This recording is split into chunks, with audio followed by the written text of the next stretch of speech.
All right, so today we're gonna kind of dive deep into something that I think we all crave, but it can feel really mysterious sometimes. Yeah, And that's building deeper emotional connections right. in our relationships. And for this one, we are tapping into the wisdom from the folks at Calm. Great source. Yeah. So, it's going to be good. Yeah. And this deep dive is really for you if you're maybe prepping for a tough conversation with someone close to you, Okay. or maybe you just want to feel that like click more often in your I interactions. like that. Either way, Yeah. get ready to uncover what really makes those bonds tick. Yeah. It's way more than just surface level stuff. It is. It is. You hit the nail on the head. We're talking about that feeling of being truly seen and understood, Yes, the kind of connection that makes you feel safe to be vulnerable. totally. And I'm already intrigued because I heard that even silence can play a role. Uh-huh. Like, isn't constant communication supposed to be the key? Right. I'm a little confused, but excited to learn more. That's what's fascinating about emotional connection. It often goes against our assumptions. Okay. Before we get to the silence part, Yeah. let's define what we mean by emotional connection. Because as you said, it's so much deeper than just liking someone. Okay, lay it on me. I'm ready to go beyond the basics here. Calm defines it as a bond where you feel comfortable sharing your true feelings, Okay. where trust is the foundation, and where you both genuinely want to understand each other on a deeper level beyond the everyday chit-chat. Yeah. It's about creating that space where vulnerability feels safe. That resonates with me. Sometimes you just want to feel like someone gets you Mm-hmm.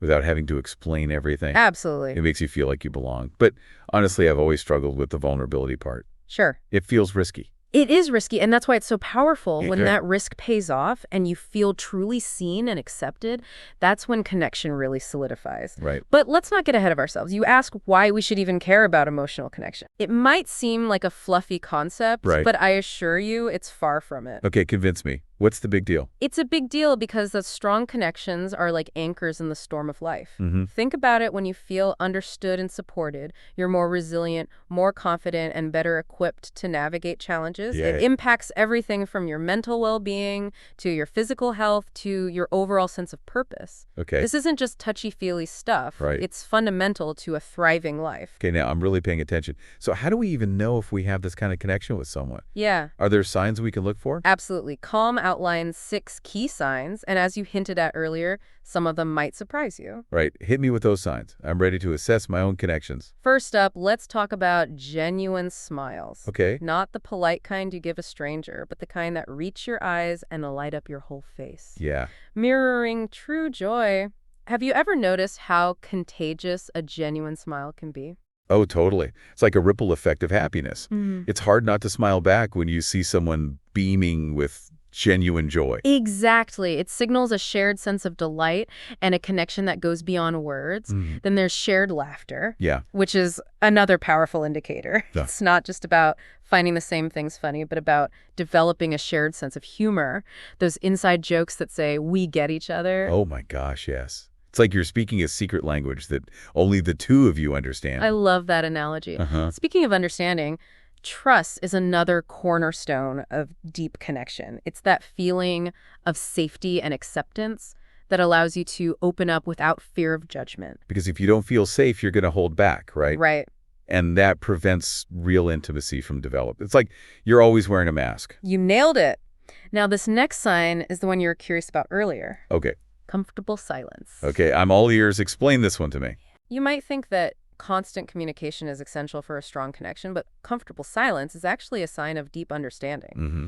It means you're so in sync that you don't need constant chatter to feel close. You're at ease simply being in each other's presence. Wow.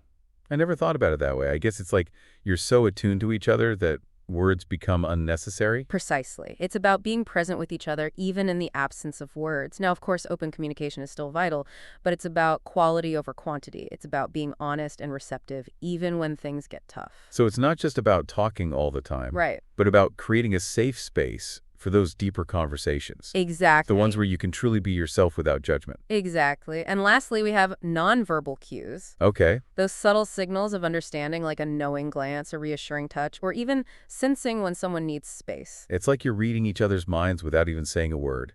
Intuition plays a huge role, right? Absolutely. It's about being attuned to those subtle emotional cues that deepen the connection and build a sense of unspoken understanding. Okay, so we've got the signs down. We can spot a genuine connection from a mile away now. Hmm. But why does all this matter?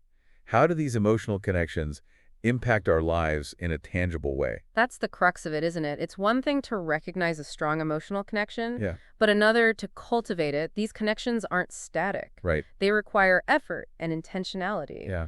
Like tending a garden, they bring a richness to our lives that's hard to quantify but deeply felt. I love that analogy. Okay, so how do we nurture these connections? Do we just wait for them to magically appear, or are there actual steps we can take? Thankfully, we're not passive bystanders in this Oh, process. it could. We have agency, and Calm provides some really insightful strategies for building these bonds. It all starts with one simple yet profound act: Okay. active listening. I have to admit, I've heard this advice so many times that it's almost lost its meaning. Yeah. Does active listening really make that much of a difference? It truly does, but only when we go beyond just hearing words. Okay. It's about being fully present, putting down your phone, silencing those mental to-do lists, and focusing your attention on the person in front of you. It's about making eye contact, observing their body language, and absorbing not just what they're saying, but how they're feeling as they say it. So it's about tuning in on multiple levels, Yes. not just passively waiting for your turn to talk. It sounds like a mindfulness practice in itself. Exactly. And here's a pro tip. Try reflecting back what you've heard to ensure you're understanding correctly. Okay. For example, you might say, "It sounds like you're feeling frustrated by the situation," or "I'm hearing that you need some space right now." That simple act of mirroring validates their feelings and lets them know you're truly listening. That's so powerful. It shifts the focus from simply hearing to actually understanding. It's like you're creating a safe space for them to open up. Okay, so active listening is key. Yes, What else can we do to build that foundation of trust and understanding? open communication is essential, Mm-hmm. and it's more nuanced than just talking. Okay. It's about creating a safe space for honest dialogue where vulnerability is met with empathy, not judgment. I get that, but sometimes those we need to talk conversations can feel so daunting even with people we're close to. Any tips for navigating those potentially tricky conversations? It's all about approaching them with a spirit of collaboration rather than confrontation. Okay. Instead of blaming or criticizing, focus on expressing your own feelings and needs using I statements. Yeah. For example, instead of saying, "You never listen to me," you could say, "I feel unheard when I don't get a chance to share my thoughts." That's a great reframing. It takes the sting out of the message and makes it more about understanding each other's perspectives. Right. It's not about pointing fingers, but about finding common ground. Right. And remember, communication is a two-way street. Yeah. Being receptive to what the other person has to say, even if it's difficult to hear, is equally important. It's about being willing to see things from their point of view, even if you don't agree with it. It's about putting aside your own ego and truly listening to understand, okay, what else can we do to strengthen those emotional bonds? Empathy is a superpower in this arena. It's about stepping into the other person's shoes and feeling what they're feeling, not just intellectually understanding their situation. It's about connecting on a heart level, right? Not just offering solutions or advice, but truly holding space for their emotions, whatever they may be. You said it perfectly. Imagine a friend is going through a painful breakup. Empathy isn't about telling them to just move on. It's about acknowledging their pain, validating their feelings, and being there for them without judgment. Yeah, It's about saying, "I see you, I hear you, I'm here for you." that's so powerful. Empathy creates a sense of shared humanity that transcends words. It's a reminder that we're all in this together. Okay, what's next on our list of connection-building strategies? Vulnerability. This one often feels scary, but it's the key to unlocking true intimacy. It's about letting your guard down, revealing your authentic self, imperfections and all. That's the part I struggle with. It feels like taking a leap of faith and hoping the other person will get you. It is a leap of faith, and it requires courage. But think about it, when someone trusts you enough to be vulnerable with you, it deepens the connection in a way that nothing else can. Mm-hmm. When you open up, you create space for the other person to do the same.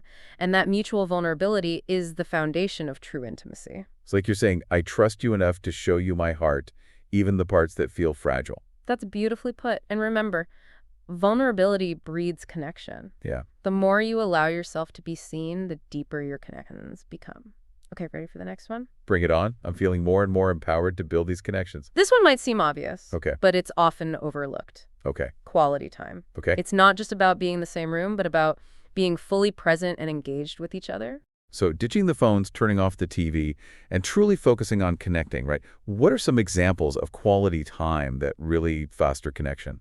It can be anything that allows you to truly connect. Yeah, Going for a walk, cooking together, playing a game, having a deep conversation, even just sitting in silence and enjoying each other's presence. I love that. It's not about the activity itself, but about the intentionality behind it. Right. It's about creating those shared experiences that weave your lives together. What else do we need to remember? Appreciation. Okay, Those small gestures of gratitude can go a long way in making the other person feel seen and valued. like telling them how much you appreciate their support, noticing their efforts, or thanking them for something specific they did. Those little things can make a big difference, right? Absolutely. It's about acknowledging the good in the other person and letting them know that their presence in your life matters. Okay, ready for a slightly more challenging one? Bring on the challenge. I'm ready to level up my connection game. This one is all about feedback. Okay, feedback, I'm listening. I have to admit, I tend to associate feedback with criticism, and that doesn't sound very conducive to connection. It's not about criticism, it's about creating a space for open and honest communication about what's working and what's not working in the relationship. So more like a check-in to make sure everyone's needs are being met and to address any potential issues before they become major problems. Exactly. And remember, it's a two-way street. It's about both giving and receiving feedback in a way that feels safe and constructive. Okay, that makes sense. But how do we give feedback in a way that doesn't feel like an attack? It's all about framing it from a place of love and understanding, focusing on your own feelings and needs rather than blaming the other person. Mm-hmm. Using I statements is key here. Okay. For example, instead of saying, "You always interrupt me," you could say, "I feel frustrated when I don't get a chance to finish my thought." That's a great example. It's about taking ownership of your own feelings and expressing them in a way that invites understanding rather than defensiveness. Right? And when you're on the receiving end of feedback, try to stay open and avoid getting defensive. Remember, feedback is a gift, even if it's wrapped in slightly prickly paper. Uh-huh. It's an opportunity for growth and deeper connection. Okay, I'm starting to see the value in feedback. It's not about tearing each other down, but about building each other up. So we've got active listening, open communication, empathy, vulnerability, quality time appreciation, and feedback. What's the final piece of the puzzle? This last one might surprise you, mindfulness meditation. Oh, interesting. I know Calm is all about mindfulness, but how does meditation fit into building stronger connections with other people? Think about it this way. How often are you truly present in your interactions? Or are you half listening, thinking about your to-do list, or scrolling through your phone? Okay, yeah, I'm definitely guilty of that sometimes. It's like my mind is always running a mile a minute. That's where mindfulness comes in. It's about training your mind to be present in the moment without judgment.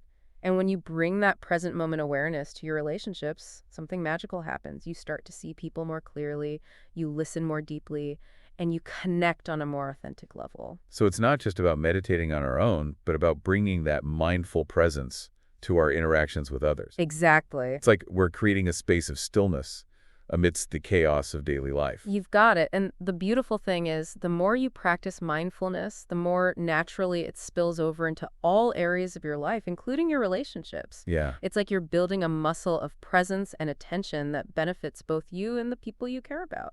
I love that. It's like we're creating a ripple effect of peace and connection. So we've covered a lot of ground today, from active listening to mindfulness meditation. It's clear that building these emotional connections takes effort, intentionality, and a willingness to be vulnerable. But I think we can all agree that it's worth it. Absolutely. These connections are the foundation of a rich and meaningful life. They bring joy, support, and a sense of belonging that nourishes our souls. So true.